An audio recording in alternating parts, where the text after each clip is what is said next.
어떤 학자가 이렇게 글을 썼는데, 현대는 사랑의 기근 시대다.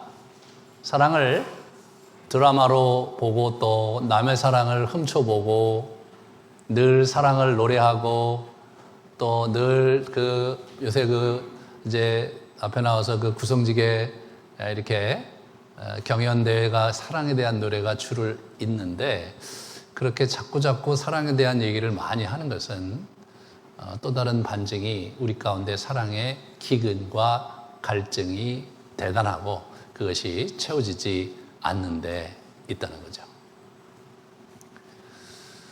그것이 우리 바울이 섬겼던 고린도 교회도 마찬가지였습니다. 그 시대도 사랑이 만만치가 않았던 것 같아요. 그래서 우리 이 고린도 교회가 여러 가지 문제에 휩싸인 상황에서 우리 사도 바울이 이 사랑에 대한 이야기를 우리에게 들려주고 있습니다. 오늘 본문에 가만히 보면 12장과 14장 사이에 이 사랑에 대한 이야기를 펼치고 있는데, 우리 12장 31절에 보시면 너희는 더욱 큰 은사를 사모하라. 내가 또한 가장 좋은 길을 너희에게 보이리라. 14장 1절 사랑을 추구하며 신령한 것을 사모하되 특별히 예언을 하려고 하라 라고 얘기하면서 이 예언 사역을 얘기하고 또 12장과 14장에 은사에 대한 얘기를 하면서 이 은사가 어떤 것이 더 좋은 은사고 어떤 것이 더 깊이 들어갔고 어떤 것이 더 이제 아주 우위에 있는 은사냐, 이런 논의 자체가 사실은 의미가 없는 것이죠. 왜냐하면 자기 분야에 맞게 자기 골고루 이렇게 하나님께서 성령께서 주신 것이니까. 문제는 뭐냐면 그 은사를, 제대로 된 은사를 발휘하고 있고 제대로 가고 있느냐를 측정하는 그러한 기준이 필요한데, 그 기준이 사랑이다 이겁니다. 사랑이 없으면 아무것도 아니고 아무 유익도 없고 원리는 꽹과리와 지나지 않는다. 이렇게 사도 바울이 일갈하고 있습니다. 사랑에 대한 얘기를 하면서 사랑이 없으면 이라는 얘기를 3번이나 반복하는 사도 바울의 이 논조 속에서 참 우리가 교회에 다니고 또 이제 여러 가지 섬기면서 우리가 여전히 사랑 없이 행할 수 있다는 거죠. 그런데 실제로 우리 고린도 교회 사람들이 보면요, 굉장히 수준도 있었고 영적 은사도 있었고 지식도 굉장히 깊었어요. 그러므로 그들에게 사랑이 없다라고 얘기하기는 좀 곤란한 부분이 분명히 있었거든요. 일반적으로 이제 교회에서 열심히 섬기시는 분들에게 당신은 사랑이 없다고 얘기하면 좀 굉장히 불쾌하실 거예요. 내가 사랑하기 때문에, 하나님 사랑하기 때문에 열정적으로 지금 이런 일을 하는 건데 사랑이 없다고 얘기하면 좀 불편하죠. 또는 오히려 화가 날 수도 있죠. 저마다 자기가 갖고 있는 사랑의 계정과 사랑법이 있는 거에 다 달라요. 그러니까 나름대로 본인은 하나님을 사랑하기 때문에 이 일을 하는 것이고, 자기는 교회를 사랑하기 때문에 이 일을 열심히 하다 보니까 문제가 된 것이지 사랑이 문제라고 생각하지 않을 수 있죠. 하지만 사도 바울은 사랑이 없다라고 얘기를 해주고 있습니다. 한번 오늘 본문에서 같이 좀 생각해 보도록 하겠습니다. 이 1절을 먼저 볼게요. 내가 사람의 방언과 천사의 말을 할지라도 사랑이 없으면 소리나는 구리와 울리는 꽹과리가 되고, 이 천사의 말과 방언을 한다는 거예요. 참 대단한 거거든요. 방언을 하는 것도 사실은 기도하다가 하나님께서 주신 은혜이긴 하지만 그게 대단한 건데, 그런데 천사의 말을 한다는 것은 더 대단하잖아요. 천사의 말을 하는 것은.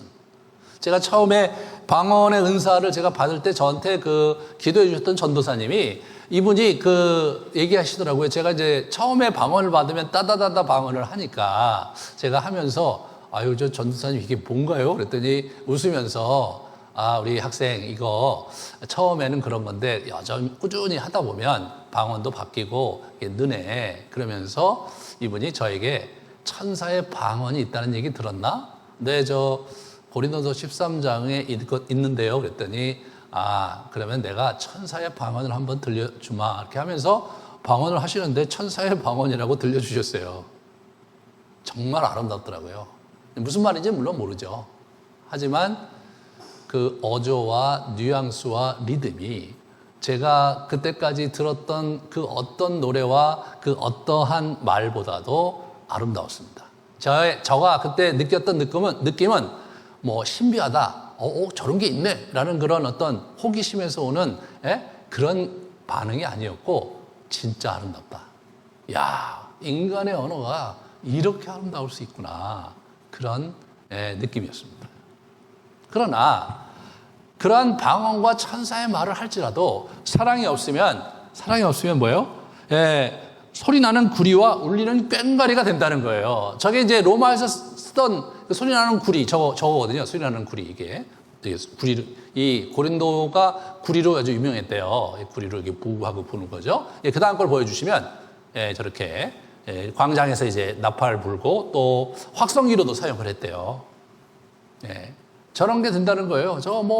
그냥 하나의 도구에 지나지 않고, 말은 많이 하는데, 나팔은 많이 부는데, 아무것도 아닌 그냥 소리에 불과한. 또 그 다음 걸 보시면 이렇게 울리는 꽹과리가 된다. 이게 심볼즈를 얘기하는 거거든요. 이게 부딪히는. 저게 그것뿐인 거다. 그냥 시끄러운 소리를 내는 그런 것뿐이다. 이제 그런 얘기를 우리에게 들려주고 있는 거죠. 사랑이 없으면 공허한 소리에 지나지 않는 거다. 두 번째로, 내가 예언하는 능력이 있어 모든 비밀과 모든 지식을 알고 또 산을 옮길 만한 모든 믿음이 있을지라도 사랑이 없으면 어떻게 돼요? 내가 아무것도 아니다. 예언하는 능력이 있어 모든 비밀과 모든 지식을 안다. 이 예언이란 말 자체가 우리가 이 표현 자체가 미래를 말하는 그런 뉘앙스죠. 우리나라 말 예언은. 그러나 성경에서의 예언은 실제로 그것을 포함하긴 하지만 구약의 선지자들이 했던 것이 예언이었는데 그들이 했던 것은 뭐냐면 하나님의 말씀을 풀어주는 거예요. 하나님께서 지금 현재 여기에 무슨 말씀을 우리에게 하시는지를 대언해 주는 것. 그게 예언의 핵심입니다. 그 중에 미래가 좀 있을 뿐이에요. 미래가. 그러니까 구약의 선지자들이 실제로 한 예언을 좀 분석을 해보면 5%가 미래의 예언을 한 거예요. 그 중에 5% 중에 오늘날 저와 여러분에게는 대부분 성취가 됐고 1%만 종말에 대한 게 남아있을 뿐이라는 거예요. 다시 말해서 선지자들이 했던 그 수많은 예언은 95%가 지금 현재 필요한 하나님의 권면과 훈계와 그리고 가르침이었다는 거죠. 그러므로 예언의 은사가 있는 분들은요, 그 기도하는 가운데 많은 깨우침과 그 직관적으로 그 지혜가 이렇게 찾아올 때가 많기 때문에 이 영적인 일에 관해서 갖고 있는 직관적인 통찰이 아주 뛰어납니다. 그래서 감히 이렇게 그 사람들이 생각하고 이런 것들을 책을 많이 읽는다든가, 어디서 많이 익힌다든가, 이렇게 해서 깨우칠 수 있는 수준을 넘어서는 경우가 많아요. 그런 게 있어서 모든 비밀과 지식을 안다고 하자. 두 번째, 믿음이 있는데 산을 옮길 만한 믿음이 있다고 하자. 그래도 사랑이 없으면 아무것도 아니다. 그러한 수많은 지식과 그러한 산을 옮길 만한 믿음이 사실은 무가치하게 여겨질 정도로 아무것도 아닌 것이 되는 것이다 라고 이야기를 합니다. 세 번째로, 내게 있는 모든 것을 구제하고 자기가 갖고 있는 모든 재산으로 구제하고 그리고 내 몸을 불사르게 내어줄지라도, 이게 그 당시 유대인들이 더러는 자신의 신앙을 위해서 자기의 그 몸을 불사르는 순교의 열정을 그런 도가 있었다고 해요. 그런 것들을 염두한 것 같아요, 이분이. 그런 거를 다 해준다고 해도 사랑이 없으면 그것은 아무 유익이 없는 거다. 정말 쓰잘데없는 공허한 짓을 한 그런 것에 불과하다라고 일갈하면서 사랑에 대한 얘기를 아주 강조를 하고 있습니다. 그런데 여기서 아주 재미난 것은 사랑이 없으면이라고 표현하는 거예요. 구체적으로 사랑을 갖고 있지 않으면이라는 그 에코라는 헬라어를 쓰고 있어요. 소유하다라는 헬라어를 쓰고 있어요. 너희가 사랑을 소유하고 있지 않으면 아무것도 아니다. 너희가 사랑을 소유하고 있지 않으면 무익하다. 너희가 사랑을 소유하고 있지 않으면 그저 울리는 꽹과리에 지나지 않는다. 이렇게 얘기하는 거예요. 여러분, 너희가 사랑하지 않으면 너희가 무익하고 너희가 사랑하지 않으면 너희 아무것도 아니야. 이렇게 얘기하지 않는다는 거예요. 이것이 이 본문을 이해하는데 여러분이 잘 주목하셔야 되는 겁니다. 같이 이제 이번 주하고 다음 주에 또 좀 이따 하고 다음 주에 또 살펴보겠지만 그 지금 4절과 7절에서 나오는 그 사랑의 덕목이 이게 보시면요. 그거 쉬운 게 아니에요. 네. 인간이 그것을 실천할 수 있는 그런 수준을 넘어서요. 사랑을 소유해야 할 수 있다는 거예요. 그 사랑이 뭡니까? 그 사랑은 어디로부터 오는 것입니까? 그 사랑은 예수님이고 예수님으로부터 오는 겁니다. 그러므로 예수님을 소유하고 예수님의 사랑을 내 몸에 담지 않는 한 우리가 하는 모든 행위와 우리가 하는 모든 선한 의도로 저지르는 수많은 그러한 일들이 무익하고 아무것도 아니고 울리는 꽹과리에 지나지 않는다는 거예요.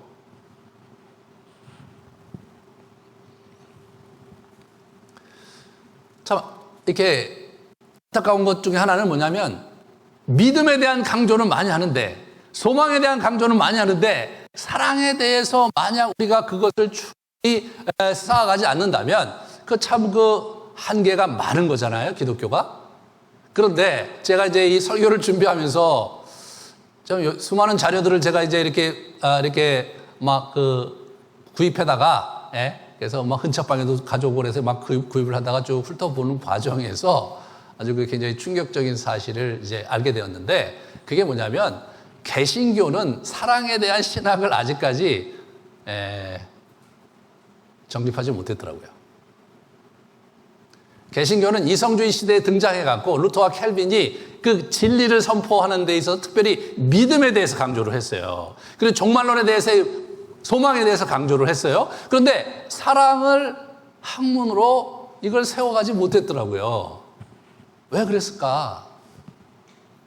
그들은 사랑은 실천해야 될 덕목으로 이해한 것 같아요. 그렇기 때문에 그것을 정립을 못했다 이렇게 생각할 수도 있지만 그러나 한 가지 재미난 것은 뭐냐면 중세에 사랑의 신학을 정립한 분들이 있었는데 그분들은 수도원들이었어요. 수도원에 계신 아주 유명한 영적 거장들이 사랑에 대한 신학을 정립을 했다는 거죠.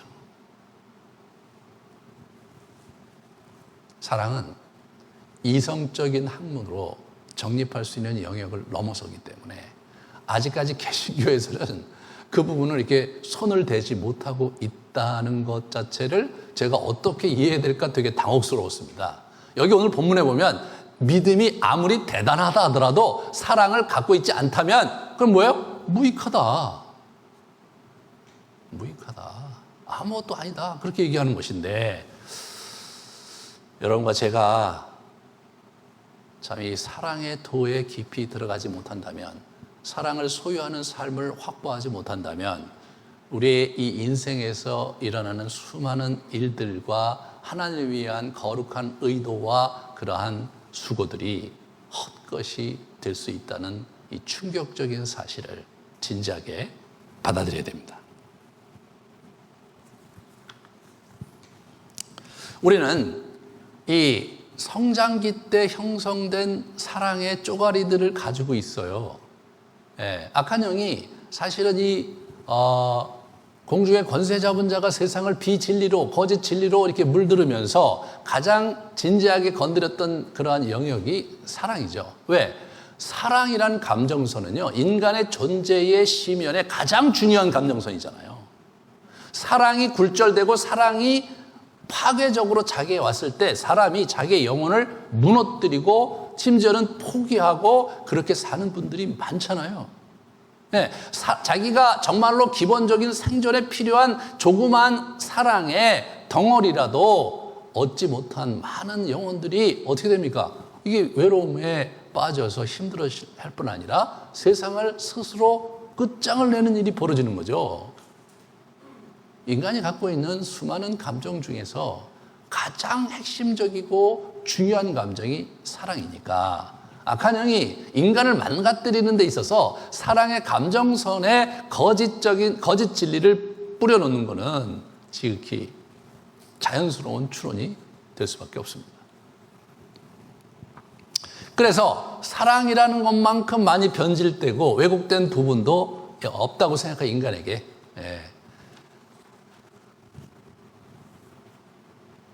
그래서 우리가 심지어는 우리가 교회에 나와서 사랑을 부르짖는 그러한 도를 우리가 이렇게 익히고 또 사랑의 하나님을 섬기면서조차도 그게 안 되는 거예요. 왜 안 되느냐? 자기식의 자기만의 개념을 가지고 사랑을 하거든요. 일반적으로 사랑을 많이 하려고 그래. 사랑을 많이 부르짖고 사랑을 많이 누리려고 하는 그러한 공동체가 자칫 인본주의에 빠지고요. 자칫 파벌로 향하고 그런 것들이 사실은 이 사랑이 갖고 있는 굴절된 그 잘못된 그러한 사랑의 개념과 그러한 방식들이 사실은 문제거든요. 이 교회에서요. 이게 이제 처음에 이렇게 교회가 이렇게 모여서 이제 이렇게 사랑을 이제 우리가 나누려고 정을 나누는데 많이 치중하다 보면 그래서 어떻게 되냐면 처음에는 굉장히 잘 진행이 되는 것 같지만 이 크리스찬 공동체가 그래. 사랑을 부르짖고 하면 처음에 뭐 굉장히 잘 되는 것 같아요. 시간이 흐르면 어떤 일이 벌어지냐? 그 안에서 파벌이 생겨요. 그 안에서 서로 반목이 생겨요. 왜? 사랑이 나의 감정에 기초하고 있기 때문에. 그래서 이게 파벌이 생기고 갈등이 첨예하게 벌어지는데 바로 이 고린도 교회가 그 지경이었던 거죠.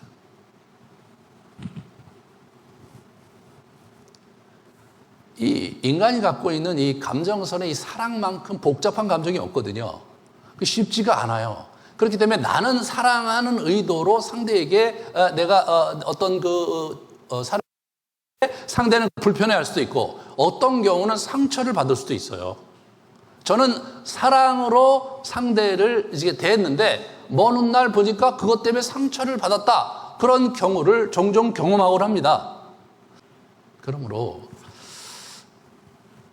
이 사랑을 우리가 일구어내는 일은 좀 조심스럽고 그리고 근본적으로 나의 개념이 아니라 좀 더 객관적으로 성경에서 얘기하는 개념을 가지고 그리고 그런 방식을 가지고 사랑을 조심스럽게 세워가야 되는 거예요.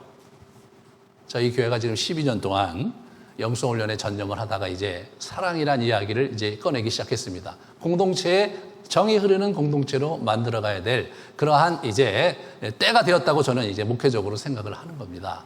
그동안 왜 그 부분에 많은 시간을 들이지 않았느냐.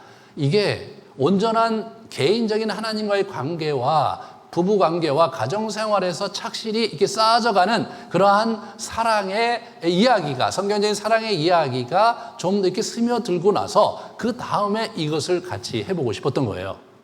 그렇지 않고서는 처음에 갈 때는 굉장히 빠르게 진행되고 우리가 서로 굉장히 사랑하는 그런 사이인 것 같지만 실제로 교회에 와서 진실이 없는 친절함으로 사랑을 우리가 나누는 경우가 많죠. 그렇잖아요? 우리가 상점에 가봐요. 상점 직원들이 굉장히 친절하게 해줘요. 어떤 때는 저희 식구들보다 더 친절해. 네, 더 친절해요. 하지만 그분들의 친절이 사랑은 아니잖아요. 사랑은 아니에요. 교회가 오면은 굉장히 친절하고 이게 덕담을 얘기하고 아유 하나님께서 축복하실 거예요 뭐 이런 얘기도 하고 아유 정말 하나님께서 정말 너무 사랑하시는 것 같아 이런 얘기도 하고 말이에요. 우리가 이제 그런 식으로 덕담을 많이 나누는데 그러한 어떤 그냥 립 서비스에 지나지 않는 교회에서 서로 그렇게 사랑과 그 추임새를 놓고 서로를 격려하는 그런 분위기가 있기 때문에 우리가 그런 문화를 만들어 가는 거 그거 조심해야 되는 게요. 만약 그 안에 진실이 없고 그리고 깊이가 사라진다면 한순간에 깨져버려요.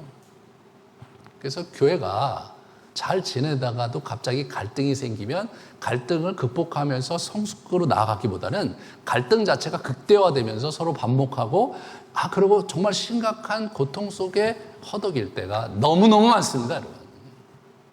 이 고린도 교회가 그런 교회였던 거예요.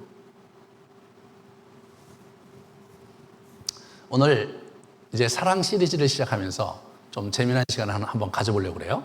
여러분 삶의 균형을 위한 만족도 필요지수 진단서를 나눠드렸는데 여러분 지금 얼마나 행복하게 또 사랑을 누리고 사는지 한번 점검하는 그런 시간을 갖도록 하겠습니다. 우리 집에서 우리 예배에 참여하시는 분들은 저걸 보시면서 하시면 되겠어요. 자, 20개의 문장이 있어요. 20개의 문장이 있는데 여러분 거기서 문장 하나마다 전혀 그렇지 않다 그러면은 자기가 0이고, 거의 그렇지 않다 1, 거의 그렇다 2, 자주 그렇다 3, 거의 매일 그렇다 4 이렇게 되는 거예요. 읽어보시고 딱 0, 1 또는 4 이렇게 쓰시면 되는데 1번 여기 계신 분들은 지금 하시면 돼요. 하시면 돼.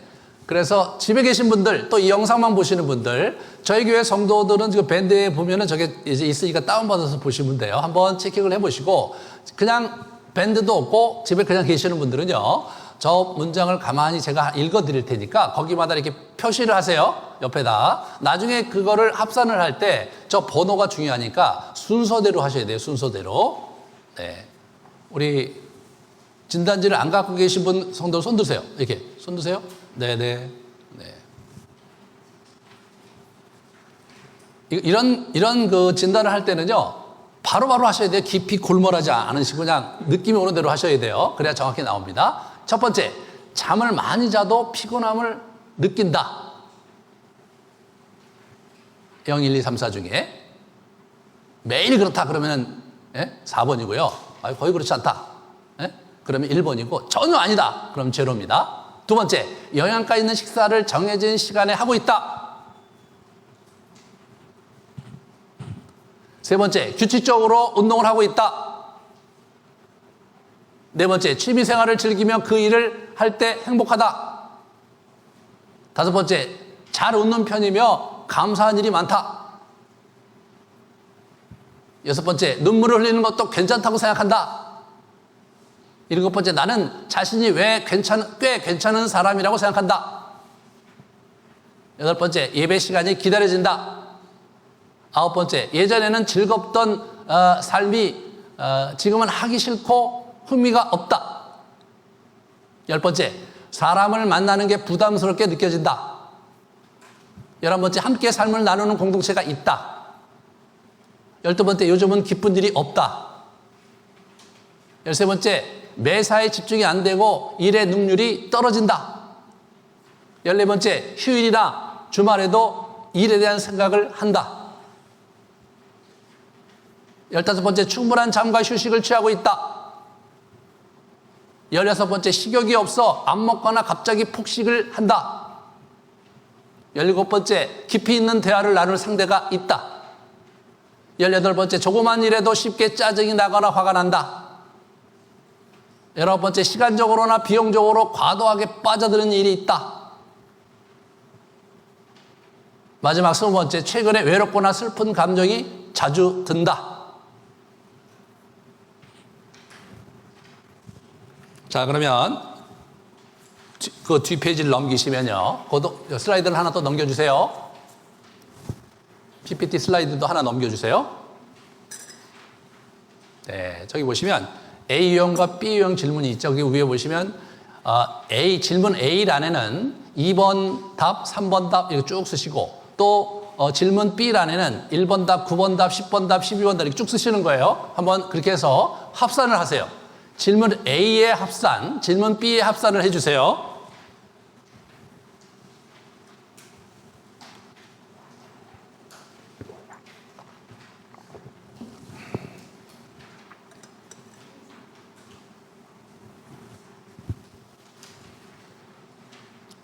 진단지 뒷면에 있어요. 진단지 뒷면에. 진단지 뒷면에. 네.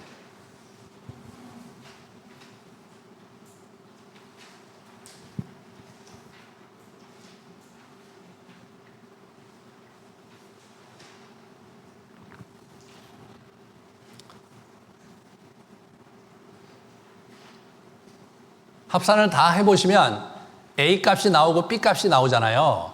A 값 마이너스 B 값 하면 얼마인지, 합이 얼마인지 한번 보세요.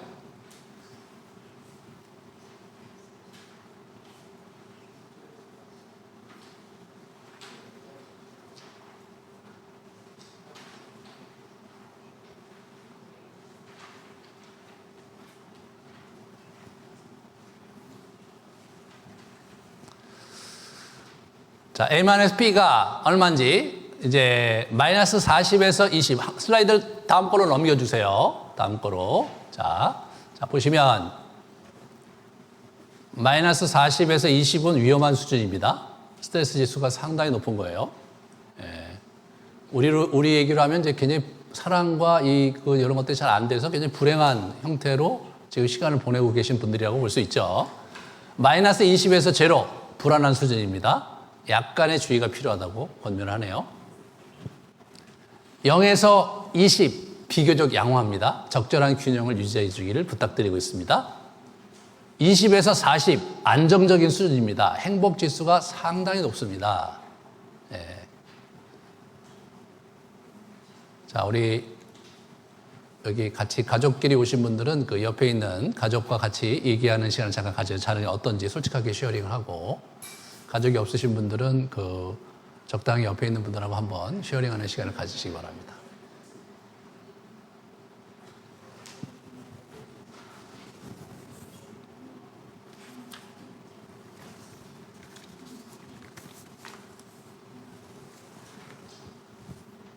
집에 계신 분들도 한번 체킹을 해보세요. 내가 위험한 수준인지 아니면 불안한 수준인지, 양호한 수준인지 아니면 안정적인 수준인지.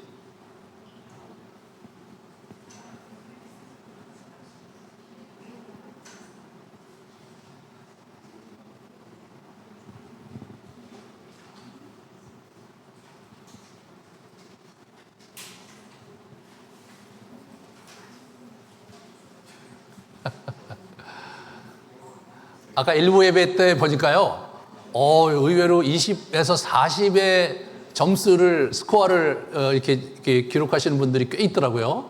저는 어저께 해보니까 비교적 양호한, 우리 0에서 20 그 수준이었는데, 위험한 수준인 분들한테 이렇게 제가 손 들려고 그러면 죄송하니까, 우리 아주 안정적인 수준이다. 자기 점수가 어떻게 하다 보니까 20에서 40대 점수를 받았다. 한번 손 들어보시래요, 앉은 자리에서. 한번 손 들어보세요. 예. 그런 분들이 있습니다. 예, 감사합니다. 예, 그래도 일부 예배 분들이 훨씬 더 행복하게 사시는 것 같아요. 예, 여러분 일부에 참여해 주십시오. 일부 예배가 훨씬 은혜가 되는 것 같습니다. 집에 계신 분들도 한번 이렇게 한번 해보시고, 지금 내 상태가 어떻구나, 그런 걸 여러분이 가늠해 보시면 좋겠습니다. 여러분, 왜 저 점수를 받으셨습니까? 여러 가지 이유가 있겠지만 그 심장부에 여러분의 사랑의 감정선에, 그죠? 뭔가 문제가 있기 때문에, 또는 뭔가 잘 채워지기 있기 때문에 그 점수를 받으셨을 겁니다. 그래서 이 시리즈를 우리가 함께 해나가면서 중간쯤 한번 점검을 해보겠어요.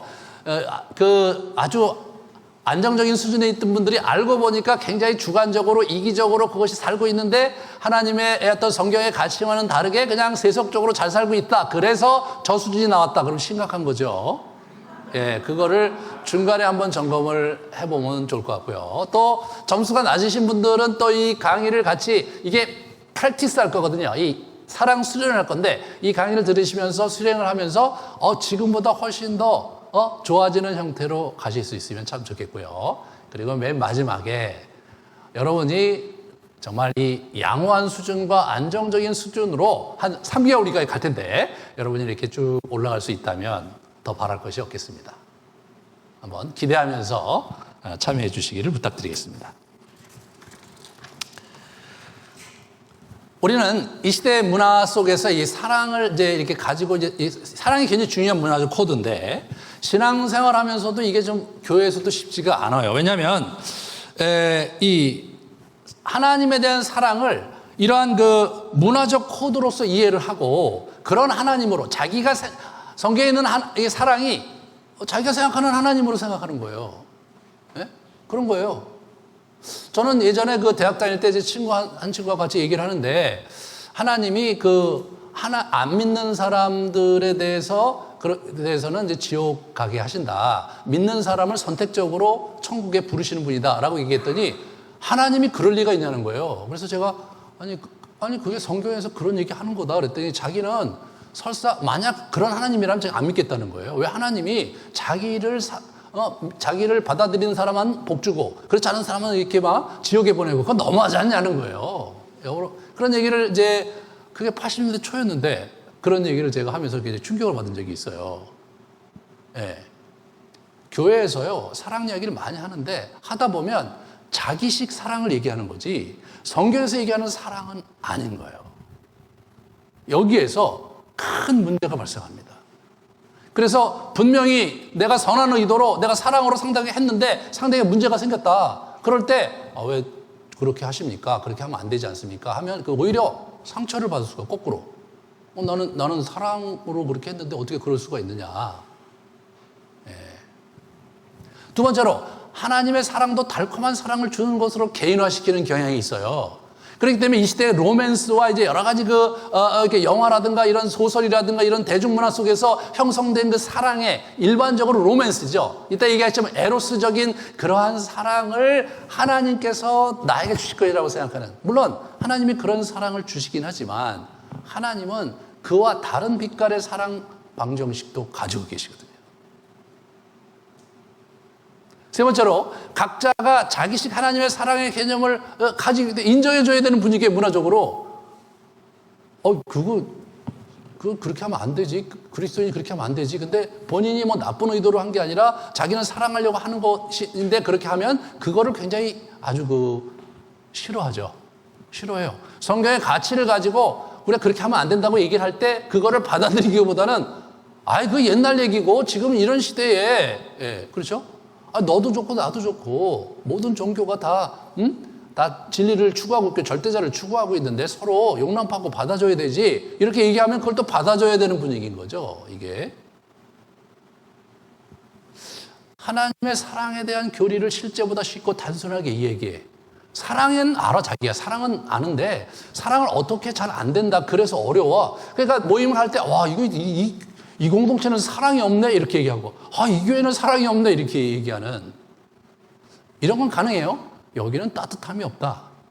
여기 있는 사람은 친절하지 않다. 이거는 맞아요. 그런데 여기는 사랑이 없다. 이런 얘기하는 것은 상당히 조심스러워야 되는 거예요.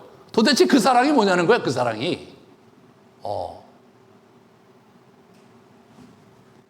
그것이 굉장히 무서운 거죠. 여러분 최근에 이제 코로나 사태 속에서 기독교가 엄청나게 무리를 빚었죠. 일부 극단적인 분들이 자기식 사랑으로 하나님 사랑을 막 표출을 하는데 일반 사람들이 볼 때 그 기가 막힌 얘기인 거예요. 네? 기가 막힌 얘기인 거죠. 상식적인 차원에서 그렇게 하면 안 된다고 생각하는 분들도 있지만 또 일단의 보수적인 분들은 그래도 그 사람이 선한 의도를 하고 있다. 실제로 그런 얘기를 해요. 그럴 때마다 긴장이 느껴지는 거예요. 도대체 사랑을 뭘로 알고 저렇게 하는가?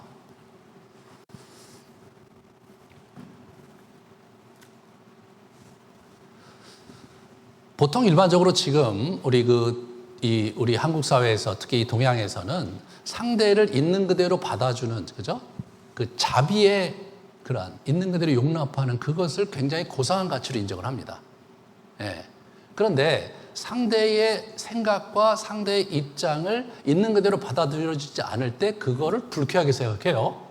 그거는 옳지 않다고 생각합니다. 근데 성경은 사실은 어떤 장면에서 굉장히 배타적이거든요. 그럴 때 그런 긴장 속에서 어떻게 우리가 이 기독교적 사랑을 구현해야 되는가? 결코 쉬운 일이 아니죠.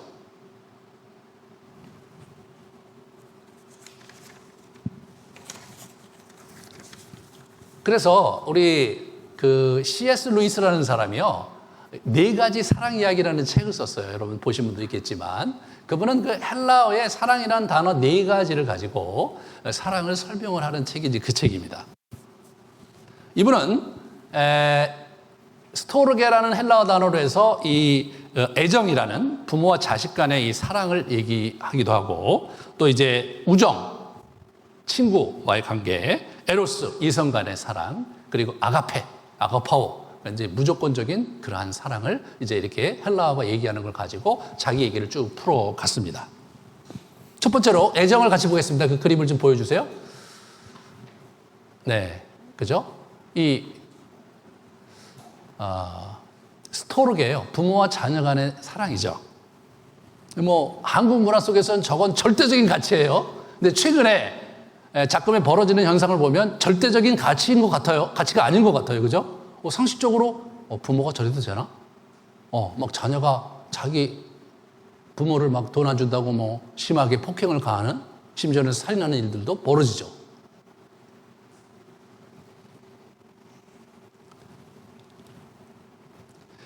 애정은 사랑 가운데 가장 본능적이고, 그죠? 본능적이에요. 그래서 애정이 크면 클수록 질투도 커요.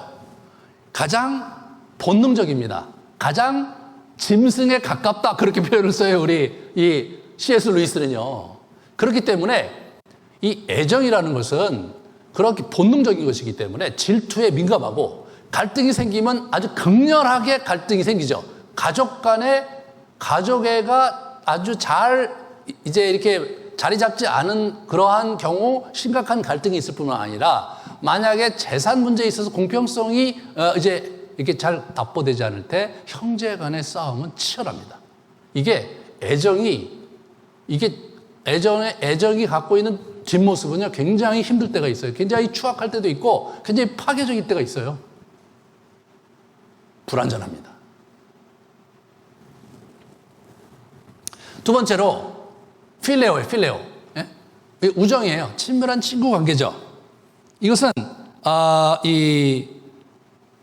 가장 본능적이 아니라는 거예요. 예? 근데 가장 본능적이 아니고, 자연스러운 것도 아니고, 쌍방이 노력해야 되는 거죠. 에로스는 벌거벗은 육체를 요구하지만 우정은 벌거벗은 인격을 요구한다. 이거 아니에요? 우정은 벌거벗은 인격을 요구한다. 그러니까 이 우정 관계는요, 굉장히 이제 이게 좀 재미난 부분이 분명히 있는 거죠. 그리고 세 번째로 좀 아까 보여줬던 이제 이성 간의 사랑. 예.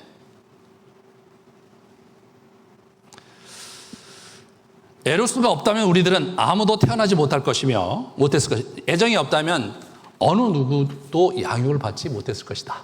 예, 그게 이제 애정과 에로스가 갖는 특징을 얘기하는 거죠. 우정이 없어도 살고 번식할 수 있다. 그러니까 어떻게 보면 우정은 반드시 필요한 것이 아닐 수도 있어요. 예, 그렇습니다. 그 다음에 우리가 뭐냐면 이 아가페, 이 전적으로 헌신하고 무조건적인 사랑을 이제 이렇게 대가 없이 주는 거죠. 자비라고 표현하면 적절할 수도 있어요. 그런데 일반적으로 여러분 어떻게 알고 계세요? 아가페는 하나님의 사랑을 아가페로 한다. 그렇게 알고 계신 분들이 많을 거예요. 그런데 여러분, 신약 성경에 헬라어에 하나님의 사랑을 아가파오하고 필레오 두 개를 같이 썼어요. 하나님이 인간에게 주시는 사랑은 아가파오적이기도 하지만 필레오적이기도 한 거예요. 예수님께서 뭐예요? 예수님께서 너 나의 친구라고 하시잖아요. 우정을 얘기하세요. 하나님의 친구라는 개념이 성경에 있단 말이에요. 아가파오는 하나님께서 우리에게 무조건적으로 은혜를 베푸시잖아요. 우리가 당신을 인정했다는 당신의 아들 예수 그리스도를 나의 죄의 문제를 대속해 주신 분이고 나의 인생의 주인이시라는 그러한 아주 단순한 반응을 했다는 이유로 우리를 하나님의 자녀 삼아 주시고, 그리고 우리의 인생 전체에 그분의 은혜를 허락하시는 거, 완전히 무조건적으로 우리에게 주시는 거죠. 하지만 그것이 하나님의 사랑의 다는 아닌 거예요. 하나님의 사랑은 필레오적인 사랑이기도 한 거예요. 서로 완전히 인격이 벌거벗고 말이에요. 그리고 서로가 인격 대 인격으로 깊이 사귀는 역동. 그것이 하나님과 우리 사이에 있는 사랑의 역동이기도 한 거예요. 그러므로 우리가 이제 이 네 가지 사랑을 이해할 때 아가파오는 하나님이 하시는 거고 뭐 이런 식의 단말마적인 형태로 이제 사랑을 이해하면 사실 답이 안 나와요. 그런 걸 아는 게 무슨 의미가 있어요?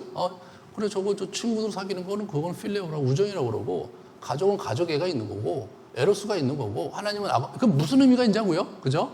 이게 도대체 어떻게 돼야 되는 거냐? 이 아가파오는요, 하나님에게만 사용된 언어가 아니었어요. 일반적으로 사람들에게 쓴 단어였어요. 그 헬라어에서. 그러므로 하나님의 사랑을 아가파오 단어 하나로 설명하기는 어려운 거예요. 아가파오는 그 뉘앙스 자체가 인격적인 요소가 좀 결여돼 있고 감정적인 요소가 축소되어 있는 형태예요. 네? 그냥 자비롭게 한없이 베푸는 거예요.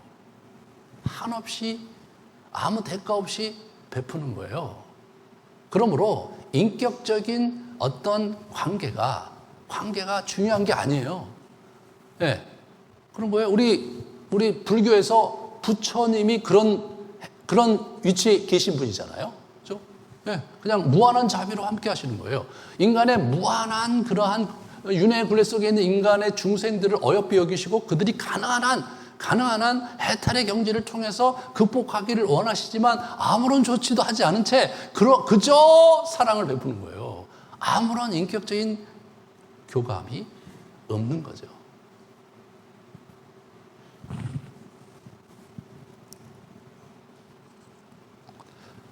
이게 그러므로 우리가 이제 잘 생각해야 되는 거예요. 이 네 가지는 다 인간 세상에 있는 사랑의 형태예요. 그러면 성경은 우리에게 뭘 가르치는가를 우리가 잘 보면서 그것을 통합해내야 되는 거죠. 자, 그러면 바울이 제시하는 이 사랑의 특성에 대해서 한번 같이 보도록 하겠습니다. 먼저 부정적으로 8가지 특성을 얘기하고 있고요. 4절부터 7절에 보세요. 시기하지 아니하며 자랑하지 아니하며 교만하지 아니하며 무례히 행치 아니하며 자기의 유익을 굳지 아니하며 성내지 아니하며 악한 것을 생각하지 아니하며 불의를 기뻐하지 아니하며라고 얘기하면서 부정적인 측면을 이렇게 다 이렇게 어필하고 그러면서 사랑의 그 8가지 특성을 얘기를 하고 있어요. 여러분 이제 저걸 보실 때 여러분 어떤 느낌이 드실지 모르겠어요. 저는 굉장히 불편해요. 저거를 어떻게 해야 되느냐. 기독교의 도가, 여러분 기독교의 도가 사랑인데 사랑이 저런 거라고 얘기하고 있잖아요. 근데 여러분 저게 범접하기가 쉽지가 않아요. 두 번째로 긍정적인 것은 더해요. 한번 보세요. 오래 참고 온유하고 진리와 함께 기뻐하고 모든 것을 참으며 모든 것을 믿으며 모든 것을 바라며 모든 것을 견디느니라. 모든 것을 견딘대요. 여러분 오래 참는 것 정도는 우리가 해볼 수 있잖아요. 근데 모든 것을 참았는데 거기다가 또 모든 것을 견디기까지 해야 돼. 이 정도 되면 어떻게 됩니까? 가만히 쳐다볼 수밖에 없는 거죠. 그래서 신학자들이 사랑의 신학을 엄두를 못 냈던 것 같아요. 저걸 어떻게 풀어냅니까, 여러분? 인간이 모든 것을 참고 모든 것을 믿으며 모든 것을 바라며 모든 것을 견딜 수가 있겠습니까, 여러분? 저거는 그리스도의 사랑이죠. 그죠? 그리스도의 사랑, 그게 사랑의 진짜다, 이거예요. 이게 사랑의 참모습이다. 그 사랑을 소유해야 된다. 이렇게 얘기하는 거예요. 여러분, 그 사랑을 소유해야 된다. 무슨 얘기예요? 예수님이 우리 안에 생명으로 거하시잖아요. 그분을 우리 안에 소유해야 되는 거예요. 그분은 사랑이시잖아요. 사랑은 그 생명력이 있고 역동적인 거죠. 그거를 소유할 때 비로소 우리가 사랑을 하게 되는 거예요. 이 부분에 대해서 저와 여러분이 진지하게 생각해 보셔야 돼요. 그러므로 기독교의 사랑은 섣불리 노력함으로써 얻을 수 있는 그런 종류의 사랑과는 차원을 달리하고 있는 거예요. 결국 바울이 모델로 삼았던 그러한 사랑은 예수님의 사랑이었던 거죠. 개신교가 믿음을 굉장히 강조했는데 사랑에 대해서 그렇게 담론을 많이 펼치지 못했다는 것 자체가 아주 곤혹스러워요, 저로서는. 왜? 성경의 가장 중요한 주제가 사랑이고 하나님 자신을 사랑이라고 했는데 그 하나님의 사랑에 대한 담론을 그 유명한 기라성 같은 신학자들이 그거를 정립하지 못했다는 것은 그냥 저는 이런 생각이 드는 거예요. 우리 개신교의 수준이 지금 아직은 멀었다. 책도 많이 쓰고 연구도 많이 하고 그랬는데 이 하나님의 사랑을 머릿속에서 그걸 분석하고 이해하고 펼치려고 하기에는 어림도 없는 작업이기 때문에 이게 참 쉬운 게 아니다는 게 쉬운 게 아닌 거예요. 이거는요, 하나님을 경험하고 하나님을 만나고 우리가 하는 영성훈련, 그런 것들을 통해서 직접 그분을 대면하고 그분과 대화하고 그분과 마음을 나누고 허구한 날 그분 앞에 앉아있고 그분 앞에 머무는 이러한 시간들 속에서 그 사랑이 우리 안에서 이게 스며들고 작동하게 됨으로써 비로소 펼칠 수 있는 어떤 것이지, 결코 지적으로 습득하거나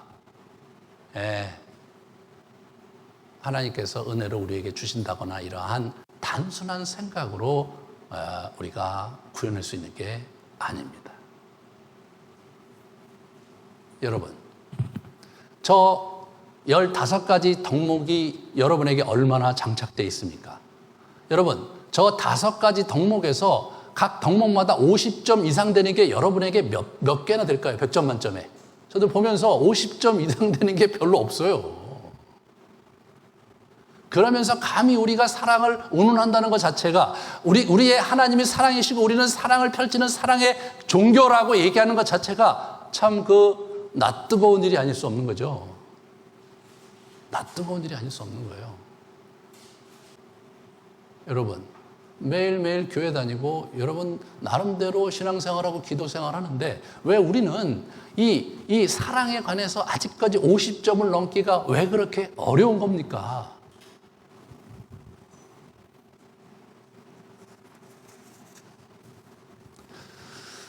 이 사랑에 대해서 이 5가지 하나님의 사랑을 먼저 알아야 되거든요.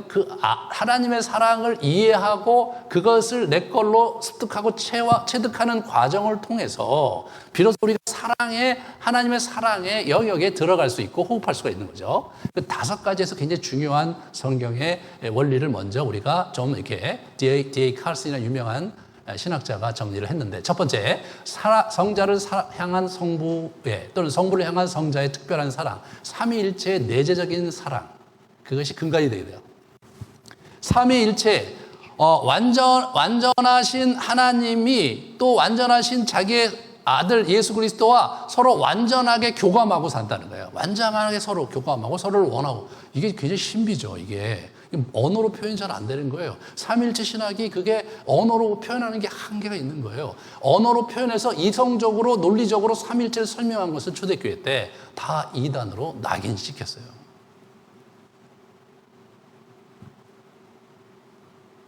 이 부분에 대해서 우리가 잘 모르면서 사랑 얘기를 하는 것은 한계가 클 수밖에 없습니다. 두 번째로, 창조하신 모든 것을 향한 하나님의 섭리적 사랑. 하나님이 모든 우주 만물과 자연 모든 것을 다 섭리하시고 그걸 돌보시잖아요. 그 사랑이 있는 거예요. 세 번째로, 타락한 세상을 구원하시려는 하나님의 구속사적인 사랑. 복음을 전해서 수많은 영혼들에게 가능하면 하나님 나라에 이렇게 자녀로 불러들이고 싶은 하나님의 열정. 그것이 하나님의 사랑의 또 다른 얼굴이죠. 그러나 4번째와 5번째는 쉽지가 않습니다. 택함 받은 자를 향하신 하나님의 특별하고도 선택적인 사랑, 배타적이죠. 그렇기 때문에 이 부분에 긴장이 우리에게 있고 이 시대에 큰 긴장이 우리 앞에 놓여 있는 거죠. 그래서 너희들의 기독교다, 너희들의 종교다라고 지금 이제 많은 한국 사회에 이렇게 의식 있는 분들이 이제 비판을 하는 거죠. 그런데 한 가지 더, 여러분과 저를 더 곤혹스럽게 하는 것은 5번째죠. 순종하는 자에 대한 조건적인 사랑을 얘기한다는 거예요, 성경이. 하나님께 순종하는 자가 그분께서 우리에게 주시고자 하는 그러한 축복을 허락하신다는 그 긴장이 우리에게 있는 거죠. 만약 그분에게 순종하지 않는다면 하나님은 자기의 축복을 유보하시고 심지어는 우리에게 고난을 허락하실 수도 있는 분이라는 그러한 증거가, 그리고 가르침이 성경에 여기저기 있거든요. 저 5가지를 조화시킨다는 게 쉬운 일은 아니죠. 쉬운 일은 아닙니다.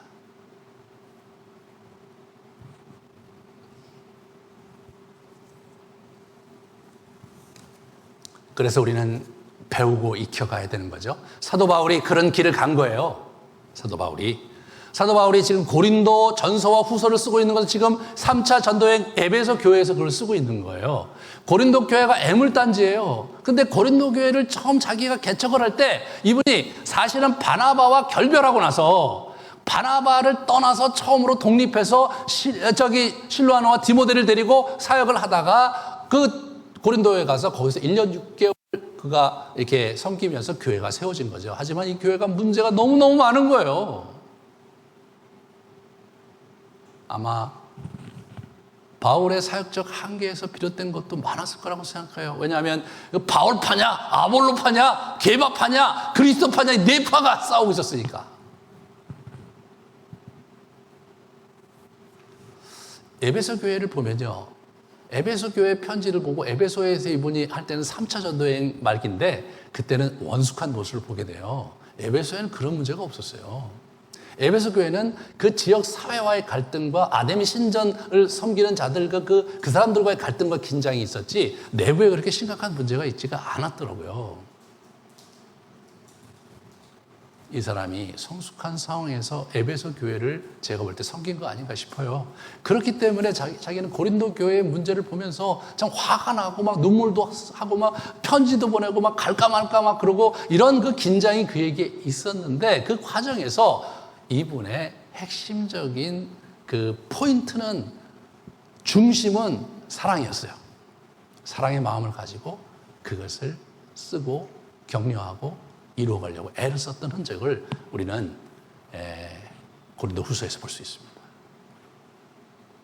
이분이 사랑의 도를 익혀갔고 그리고 사랑의 완성도를 향해서 가고 있었던 여정에 드러난 책이 고린도 전서 후서라는 사실은 여러분과 저에게 큰 의미가 있는 거죠.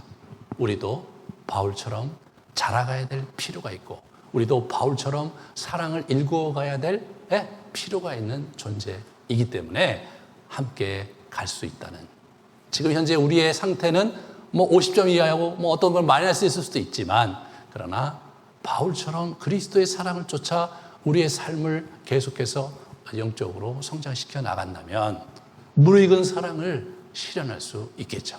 하지만 그 무르익은 사랑이라는 것은 내가 어떤 수준에 올라가서 그 도를 가지고 펼쳐가는 그러한 형태는 아니고요. 내 안에 그리스도가 사는 것이고 내 안에 그분의 사랑이 그분 안에서 흘러가도록 나 자신을 그분께 내어드리는 그런 역동 속에서 그 사랑이 구현되는 것입니다. 그러므로 기독교에서 얘기하는 사랑은요, 이게 그렇게 쉬운 것이 아니고요. 우리 자신이 영성 훈련을 통해서 하나님과 깊은 관계를 이렇게 갖고 그분과 교제하는 일상의 삶을 사는 가운데 그분이 우리 안에서 그러한 사랑을 흘려보내시는 열매를 거두는 것이지 우리가 무슨 어떤 도를 깨쳐갖고는 수준에 올라가서 사랑을 넉넉하게 할 수 있는 인간으로 변화될 수 있다고 생각하는 것은 성경적은 아니다.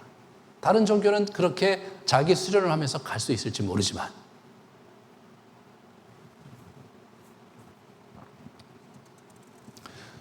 그러면 우리는 이제 다시 이 네 가지 사랑으로 돌아와서요. 이 네 가지 사랑이 결국은 조금씩 다 문제가 있는 거, 또는 뭐 문제가 있다기보다는 조금씩 다 그 포인트가 있는 거지 완전하게 통합되는 게 아니니까 네 가지가 다 완전히 통합된 사랑을 성경은 얘기하는 거예요.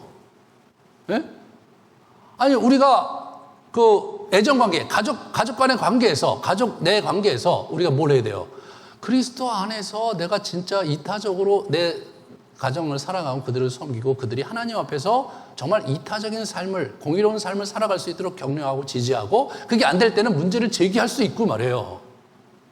그런 형태로 우리의 애정 생활이 이게 수준을 올라와야 돼. 이게 올라와야 돼. 그냥 기껏해야 이 유교적 가치관을 가지고 말해요. 내 새끼고 내 가족이고 거기에 그 천착된 그런 형태의 신앙생활을 우리가 고수하는 것이라면 그거는 기독교의 사랑에서 크게 멀리 떨어져 있는 거죠. 자꾸매 그래서 교회가 세습이 일어나고 말이에요.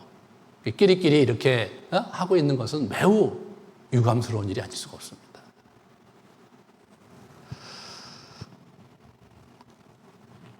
두 번째로 뭐예요? 에로스.